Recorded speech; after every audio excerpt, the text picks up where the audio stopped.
So आज हम we will learn about 12 cranial nerves. So cranial nerves are 12. Formula is OOT, O O O, 3 bar O, फिर टफाग TAFAG, फिर वाह VAH वाह. Okay. So first मैंने बताया olfactory. That is first nerve. Olfactory nerve. Olfactory का क्या function होता है? Smell. Second nerve is optic nerve. Optic nerve का function vision, to see. Then third nerve is oculomotor nerve. So oculomotor nerve or fourth nerve, that is trochlear nerve. And sixth nerve, that is abducent nerve. ये तीनों nerve जो हैं, जो आई है, इसको eye ball बोलते हैं, आई बॉल को मूव करवाती है. तो जो थर्ड नर्व है, that is the main nerve. अब ये याद रखो कि जो सिक्स्थ नर्व है वो आई को बाहर ले जाती है, आई बॉल को बाहर ले जाती है. और बाकी जितने मूवमेंट्स हैं आई बॉल के, इधर ऊपर नीचे, वो सब थर्ड नर्व ले आती है. Okay. So third nerve, oculomotor nerve. Pandit ji इधर ऊपर देखो, ऊपर देखो, ऊपर, नीचे देखो, नीचे, नीचे, इधर देखो, इधर, इधर. तो ये जो इधर जो गया ना, वो है सिक्स्थ नर्व. और बाकी के जो फंक्शंस हैं वो है थर्ड नर्व. ओके. और फिर है fifth nerve. Fifth nerve is trigeminal nerve. Trigeminal nerve की 3 ब्रांचेस होती हैं, ऑप्थेल्मिक, मैक्सिलरी, मैंडिबुलर. ये जो सेंसेशंस हैं वो ऑप्थेल्मिक नर्व ले आ रही है. That is also called V1. और मैक्सिलरी की सेंसेशंस भी V2 बोलते हैं, वो भी ट्राइजेमिनल नर्व का ही पार्ट है. And third part is mandibular nerve, जो कि चूइंग में हेल्प करती है. Mandibular nerve is for chewing also and sensations also. तो ये फिफ्थ नर्व होगी, that is trigeminal nerve. Sixth मैंने पहले बताया, सिक्स्थ इज एब्ड्यूसेंट नर्व, जो कि आई बॉल को बाहर की तरफ ले जाती है. फिर seventh nerve is facial nerve. Facial nerve is for power. जो फेस के मसल्स हैं इसमें, वो सब फेशियल नर्व करवाती है. पंडित जी दांत दिखा दो. ये जो दांत दिखाए इन्होंने, फेस इनका मूव किया, ये फेशियल नर्व मूव कर रही है. कुछ केसेस में फेशियल नर्व का पैरालिसिस हो जाता है, उसमें मुंह बिंगा हो जाता है, उसको बोलते हैं बेल्स पैल्सी. वो यहाँ से फेशियल नर्व वायरस अटैक करके एक साइड की पैरालिसिस हो जाती है. किसी पेशेंट को अगर हेमीप्लीजिया होता है, स्ट्रोक होता है, उसमें भी कई बार एक साइड का फेस पैरालाइज हो जाता है. That is seventh nerve. Eighth nerve कौन सी होती है? Eighth nerve is auditory nerve. टफाग है ना, TAFA, auditory nerve. That is for hearing. इनको जो सुनाई दे रहा है, पंडित जी जीभ दिखाओ, जीभ बाहर निकालो, जीभ दिखा दो. गुड. तो ये इनको सुनाई दे रहा है, इसका मतलब है कि इनकी एट्थ नर्व ओके है. अब फिर इन्होंने अभी पानी पिया, इसका मतलब है कि स्वॉलोइंग ठीक है. So ninth nerve and tenth nerve, glossopharyngeal and vagus, ये दोनों स्वॉलिंग में हेल्प करती है. प्लस वेगस जो है वो नीचे तक जाके इंटेस्टाइन, स्टमक को भी सप्लाई करती है. ओके. उसके बाद में है, तो ninth nerve is glossopharyngeal nerve, tenth nerve is vagus nerve. And फिर है eleventh is accessory, spinal accessory. Spinal accessory 2 muscles को सप्लाई करती है. ये देख रहे हैं कौन सा मसल है ये? इसको बोलते हैं स्टर्नोक्लीडोमास्टॉइड. ये स्टर्नम है, ये क्लीडो मीन्स क्लेविकल. सो ये मसल देखो, एक मसल तो इस स्टर्नम पे आके लग रहा है, एक बेली इसकी, एक बेली क्लेविकल पे लग रही है. तो दिस इज स्टर्नोक्लीडो. और ये मेस्टॉइड प्रोसेस है, ये मेस्टॉइड प्रोसेस है. दिस इज इस मेस्टॉइड प्रोसेस पे अटैच हो रहा है, तो इस मसल को बोलते हैं स्टर्नोक्लीडोमास्टॉइड. तो this is supplied by 11th nerve. और एक और मसल है ट्रेपीजियस, ये वाला. This is also supplied by 11th nerve. ठीक. और 12th नर्व मैंने बताया था. 12th नर्व मीन्स टंग. जितने भी टंग के मूवमेंट्स हैं वो सब हाइपोग्लाइसिस। सो ऑल सारी की सारी जो 12 क्रेनियल नर्व्स हैं उनकी डिजीज़ होती हैं। कई बार अकेली एक नर्व की डिजीज़ हो सकती है, कई बार और कोई डिजीज़ में वो इन्वॉल्व हो जाती है। फॉर एग्ज़ाम्पल सबसे कॉमन पहले ऑल्फैक्ट्री का लेते हैं। ऑल्फैक्ट्री नर्व सबसे ज़्यादा कॉमनली कहाँ पे इंजर होती है? कुछ केसेस में जब एक्सीडेंट होता है उसके बाद में पेशेंट कहता है कि मुझे स्मेल नहीं आ रही, तो इसका मतलब ये होता है कि जो ऑल्फैक्ट्री नर्व है उसके फाइन फाइबर्स होते हैं यहाँ पे, वो फाइन फाइबर्स इंजर हो गए, तो पेशेंट को कई बार स्मेल नहीं चली जाती है उसकी। एक साइड भी जा सकती है, दोनों साइड भी जा सकती है। इसको बोलते हैं ट्रीटमेंट ठीक हो जाए। अगर कंप्लीट लॉस हो गया फिर नहीं होगा, ट्रीटमेंट कुछ नहीं हो सकता उसका, ठीक है। एंड उस कंडीशन को क्या बोलते हैं? एनोस्मिया। एनोस्मिया मीन्स स्मेल नहीं है। कुछ केसेस में पेशेंट बोलते हैं कि मुझे बैड स्मेल आती है या अलग सी स्मेल आती है, उसको बोलते हैं पैरोस्मिया। पैरोस्मिया भी पार्शियल इंजरी इंडिकेट करती है। अगर फर्स्ट नर्व इंजर हो जाए पार्शली तब पैरोस्मिया भी हो सकता है। उन केसेस में कुछ इम्प्रूवमेंट आने की उम्मीद होती है with time, few months. So olfactory nerve. Second nerve optic nerve. Optic nerve जो है वो बहुत ही इंपॉर्टेंट नर्व है, बिकॉज ऑप्टिक नर्व का डायरेक्ट कंटिन्यूएशन है ब्रेन से। अगर कहीं पे भी ब्रेन में प्रेशर राइज होगा, कहीं पे भी प्रेशर राइज होगा, प्रेशर को क्या बोलते हैं? इंट्राक्रैनियल प्रेशर, यानी स्कल के अंदर के प्रेशर को बोलते हैं इंट्राक्रैनियल प्रेशर। अगर वो राइज होगा तो इफ़ यू सी आइज, एक इंस्ट्रूमेंट होता है ऑप्थेल्मोस्कोप, अगर आप ऑप्थेल्मोस्कोप से अंदर देखोगे तो अंदर रेटिना के ऊपर एक फंडस होता है। वो फंडस वो पॉइंट है जहाँ पे ऑप्टिक नर्व्स अटैच होती हैं। वो फंडस में आपको स्वेलिंग नज़र आएगी, स्वेलिंग। उस स्वेलिंग को बोलते हैं पैप्लिडीमा। तो अगर मान लीजिए मेरे पास कोई पेशेंट आता है, वो कहते हैं मुझे हेडेक है, वॉमिटिंग्स हैं, these are symptoms of raised ICP. मुझे लगता है कहीं इसका आईसीपी हाई तो नहीं है, कोई ट्यूमर तो नहीं है, या कोई पानी तो नहीं भरा हुआ। तो ऑप्थेल्मोस्कोप से हम लोग भी देख सकते हैं, आई स्पेशलिस्ट भी देख लेते हैं। अंदर फंडस देख के अगर उसमें स्वेलिंग है तो देन इट मीन्स बहुत हाई चांसेस हैं कि पेशेंट का प्रेशर हाई है। पेशेंट का स्कैन करना पड़ेगा, स्कैन से पता चलेगा कि अंदर में क्यों प्रेशर हाई है। तो ऑप्टिक नर्व्स, पहली चीज़ एग्जामिनेशन में आपको इनडायरेक्टली पता चल जाएगा कि प्रेशर हाई तो नहीं है। एंड सेकेंडली पेशेंट कहेगा कि मेरा विजन कम होता जा रहा है। अगर विजन कम हो रहा है पेशेंट का तो एक तो आई प्रॉब्लम हो सकती है। अगर आईज़ बिल्कुल ठीक है, आई स्पेशलिस्ट कहते हैं आँखें तो बिल्कुल ठीक है, इसका मतलब है कि ब्रेन के अंदर में कोई प्रॉब्लम हो सकती है। फिर हम लोग उसका स्कैन करते हैं। एक पर्टिकुलर ट्यूमर होता है, उसको बोलते हैं पिट्यूटरी ट्यूमर। अगर वो है तो उसमें पेशेंट को कंप्लेंट क्या होगी कि जब मैं स्कूटर पे जाता हूँ या साइकिल पे जाता हूँ तो मुझे साइड्स की चीज़ें इतनी अच्छी नज़र नहीं आती। सामने की चीज़ें नज़र आती हैं लेकिन साइड्स की चीज़ें नज़र नहीं आती। अगर ये है तो it is very indicative of tumour, pituitary tumour, क्योंकि पिट्यूटरी ट्यूमर की जो लोकेशन है वो सेंटर में है। और वो जब पिट्यूटरी ट्यूमर ऊपर प्रेस करता है तो जो दो ऑप्टिक नर्व्स हैं, एक लेफ़्ट से आई एक राइट से, ये यहाँ आके एक क्रॉसिंग बना लेती है, उसको बोलते हैं ऑप्टिक क्याज़्मा। और जो पिट्यूटरी ट्यूमर है वो ऑप्टिक क्याज़्मा के नीचे ऐसे होता है।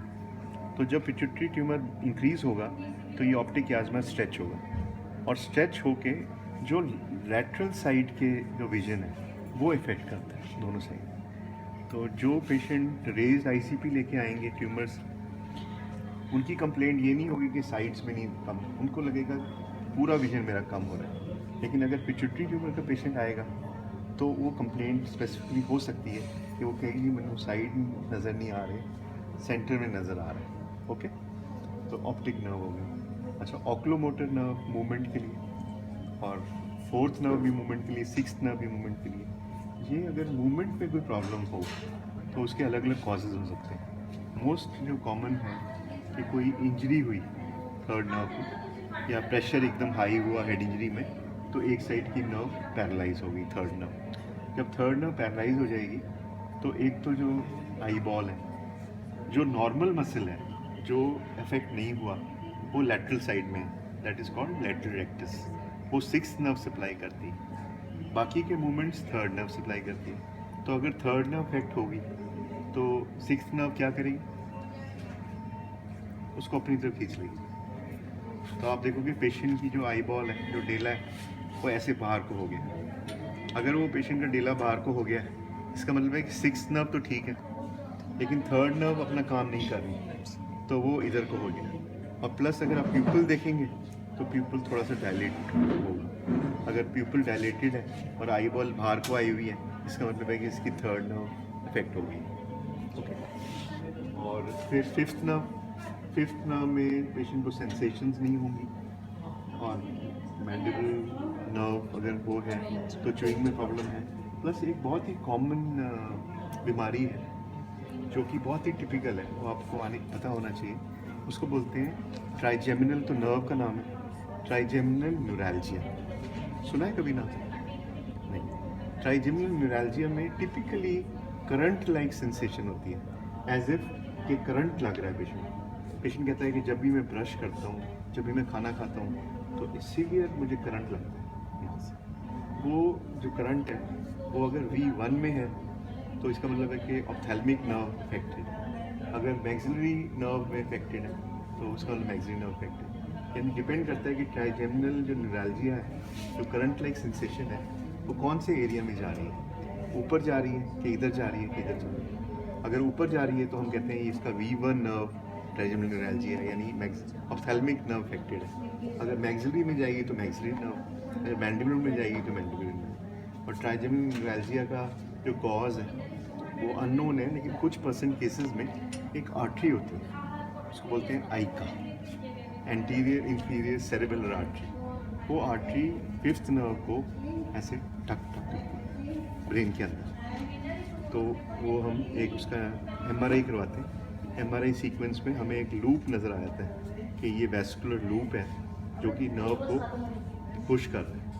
तो सर्जरी करके उसके बीच में एक हम पैडिंग रख देते हैं, और वो फिर नर्व आर्टरी से अलग हो जाती है, तो पेशेंट की डिजीज़ ठीक हो जाती है। लेकिन ऑपरेशन थर्ड स्टेज पे है। सेकेंड स्टेज पे इंजेक्शन लगा सकते, फर्स्ट स्टेज पे मेडिसिन दे सकते। Trigeminal neuralgia. तो सिक्स्थ नर्व मैंने बताया था, सिक्स्थ नर्व इस आई बॉल को बाहर की तरफ ले जाती है। तो अगर सिक्स्थ नर्व अफेक्टेड है तो सिक्स्थ नर्व में आई बॉल अंदर की तरफ हो जाएगी, बिकॉज थर्ड नर्व ओके, वो पुल कर लेगी। ओके। फिर seventh nerve facial nerve most common cause तो मैंने बताया बेल्स पैल्सी, इसमें सिर्फ सेवेंथ नर्व अफेक्टेड होती है। और एक ट्यूमर होता है, उसको बोलते हैं अकूस्टिक न्यूरिनोमा, वो एट्थ नर्व का ट्यूमर होता है। एट्थ नर्व कौन सी? Acoustic nerve. अकूस्टिक और ये सेवेंथ नर्व का मिलके उसको अफेक्ट करता है वो ट्यूमर। उस ट्यूमर का नाम है अकूस्टिक न्यूरिनोमा। ठीक है। और जो सेवेंथ नर्व हो गया, एट्थ नर्व में हियरिंग लॉस हो जाएगा patient. Most common cause hearing loss का एक तो ईयर के कॉजेज़ हैं, ओल्ड एज में हियरिंग कम हो जाती है बुज़ुर्गों की, वो अलग कॉजेज़ हैं। लेकिन ब्रेन से रिलेटेड ट्यूमर जो मैं बता रहा हूँ अकूस्टिक न्यूरिनोमा, वो कैन बी अ कॉज। एक मेनिंजोमा होता है उस एरिया में, इस एरिया में CP एंगल बोलते हैं। CP एंगल में अगर ट्यूमर है, क्योंकि CP एंगल में सेवेंथ एट्थ नर्व भी जा रही है, CP एंगल को ओपन करने के लिए यहाँ से ओपन करते हैं, यहाँ से इंसिजन दे के बोन हटा के एंटर कर जाते हैं। CP एंगल जो होता है उसमें फिफ्थ नर्व भी होती है, फिर seventh nerve, eighth nerve, 9th 10th 11th 12th, ये सारी नर्व CP एंगल में होती है। ओके। फिर 9th and 10th ग्लोसोफरेंजियल वेगस, अगर उसमें कोई प्रॉब्लम होती है तो पेशेंट को निगलने में प्रॉब्लम आएगी। 11th में स्पाइनल एक्सेसरी, ये वीक हो सकता है। 12th हाइपोग्लॉसिक नर्व, टंग आपकी पैरालाइज हो सकती है एक साइड से। तो ये सारी नर्व्स होगी क्रेनियल नर्व्स। और ओरिजिन पता है इनका कहाँ से ओरिजिनेट करती है नर्व्स, कहाँ से अराइज करती है? जो फर्स्ट नर्व है ऑप्थेल्मिक नर्व, जो ऑल्फैक्टरी नर्व है, वो तो लिम्बिक सिस्टम, फ्रंटल लोब के बेस में एक लिम्बिक सिस्टम होता है, वहाँ से अराइज करती है। ऑप्टिक नर्व जो है वो क्याज़्मा बनाती है, क्याज़्मा के पीछे फिर ऑप्टिक रेडिएशन चला जाता है, उसका अलग सर्किट है। फिर थर्ड नर्व, फोर्थ नर्व, ये ब्रेन स्टेम का सबसे ऊपर वाला part. Brain stem contains 3 parts, midbrain, pons, medulla. Repeat करो, मिड ब्रेन, पॉन्स, मेडुला। एक टेंट होता है जो कि ब्रेन को दो में डिवाइड करता है, एक सुप्रा टेंटोरियल यानी टेंट के ऊपर वाला एरिया, एक इंफ्रा टेंटोरियल जो टेंट के नीचे वाला एरिया। जो इंफ्रा टेंटोरियल है वो छोटा सा एरिया होता है, वो कहाँ होता है? यहाँ ऑक्सीपिटल। ऑक्सीपिटल ऊपर होता है, ऑक्सीपिटल से भी और नीचे, उसको मेन उसमें पार्ट होता है cerebellum. Cerebellum is for balance. तो सेरेबेलम और सेरेबेलम के आगे ब्रेन स्टेम, तीनों पार्ट में से जो बीच वाला और नीचे वाला यानी पॉन्स एंड मेडुला वो सेरेबेलम के आगे होता है, and that is in the infratentorial compartment. यानी यहाँ पे मान लीजिए एक टेंट बना दो आप, उसके नीचे पॉन्स होगा, मेडुला होगा और पीछे सेरेबेलम होगा। तो इस पूरे को हम बोलते हैं पोस्टीरियर क्रेनियल फोसा। और टेंट जो है उसके बीच में ऐसे एक गैप होता है, उसको बोलते हैं टेंटोरियल इंसिसुरा, वहाँ पे मिड ब्रेन होता है, मिड ब्रेन से। और ये ब्रेन स्टेम के तीन पार्ट हो गए, सेरेबेलम पीछे हो गए और ऊपर मेन रखा होता है सेरेब्रल हेमिस्फीयर जो मेन ब्रेन है, एक इधर एक इधर। उसमें कितने लोब्स होते हैं? 4 लोब्स।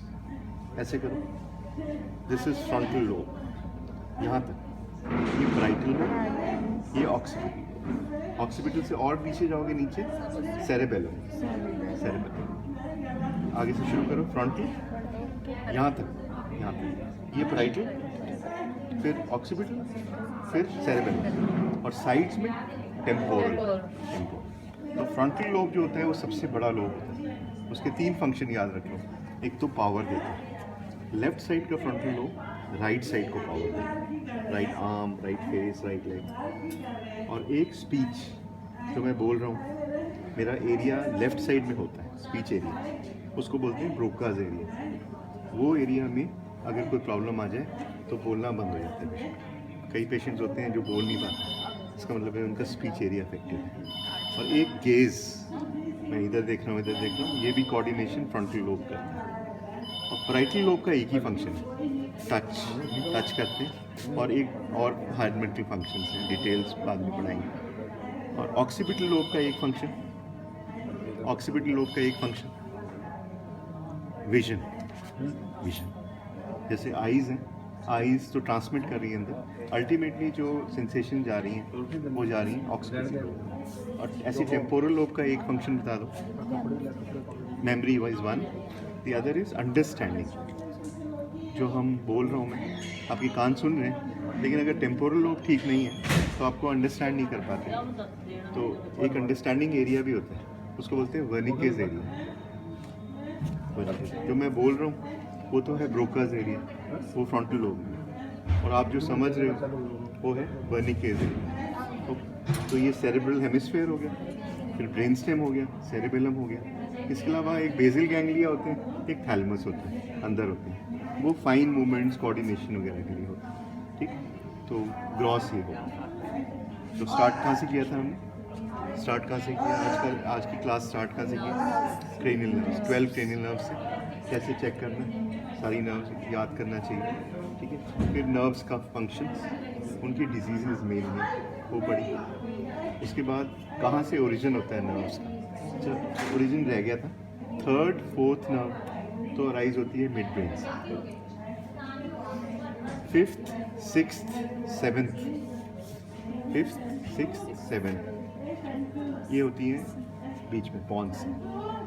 और 8th, 9th, 10th, 11th, 12th ये सबसे नीचे मिडला से। ठीक है, दोबारा से करते हैं। 3rd, 4th तो राइज होगी मिड ब्रेन से। हाँ, 5th के एक्चुअली कई सारे न्यूक्लियाई होते हैं, तो ये तीनों से राइज करती है 5th तो। और 6th, 7th एंड 8th ये पॉन्स से। And 9th, 10th, 11th, 12th जो लोअर क्रेनियल नर्व्स बोलते हैं वो मिडला से। और लोअर क्रेनियल नर्व्स का मेन फंक्शन है स्वॉलोइंग वगैरह। ठीक है, तो ओरिजिन भी हो गया। उसके बाद हमने देखा कि टेंटोरियम होता है, नीचे सेरेबेलम हो गया, ब्रेन स्टेम हो गया, ब्रेन स्टेम के 3 पार्ट्स हो गए, एंड फिर सेरेब्रल हेमिस्फीयर हो गया, frontal lobe, parietal lobe, occipital lobe and temporal lobe. एक और चीज़ है, एक तो पार्टीशन ऐसे होता है, उसको टेंटोरियम बोलते हैं। एक पार्टीशन ऐसे होता है, उसको बोलते हैं फॉक्स। फॉक्स की स्पेलिंग FOX नहीं होती, FALX फॉक्स।